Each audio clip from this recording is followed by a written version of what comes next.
في بحث في PubMed Central بيقول إن تغييرات بسيطة في الأكل والرياضة ممكن تخلينا نتغلب على مقاومة الأنسولين بنسبة كبيرة جدا. تمارين المقاومة وكمان الأكل الصحي مش بس صحي، لا، لازم نحاول نقلل من الكربوهيدرات بصورة كبيرة، نحاول نقلل من النشويات، السكر والدقيق الأبيض والمشروبات الغازية. ولو قدرنا نعمل كده بيزود حساسية خلايا جسمنا للإنسولين، وبالتالي بيقدر الإنسولين يدخل ويدخل الكربوهيدرات ويتغلب على مشكلة مقاومة الإنسولين، ونبتدي نحرق دهون بطريقة طبيعية.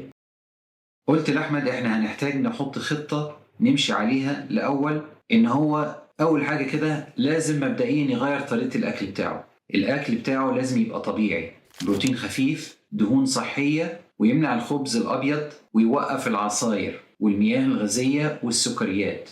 وفي دراسة بتقول إن 10% من خسران الوزن ممكن يعكس مقاومة الأنسولين. وفي دراسة تانية من ساينس دايركت لقت إن النظام اللي بناكل فيه أكل الجلايسيميك الاندكس بتاعك. إيه هو يعني إيه جلايسيميك اندكس؟ اللي هي نسبة السكر اللي بيرتفع فيها بعد الأكل اللي أنت بتاكله. كل الأكلات بتتقاس عن طريق الجلايسيميك اندكس ده. المأكولات اللي فيها جلايسيميك اندكس واطي وبالإضافة لممارسة الرياضة بيدي نتائج ممتازة في خلال 12 أسبوع.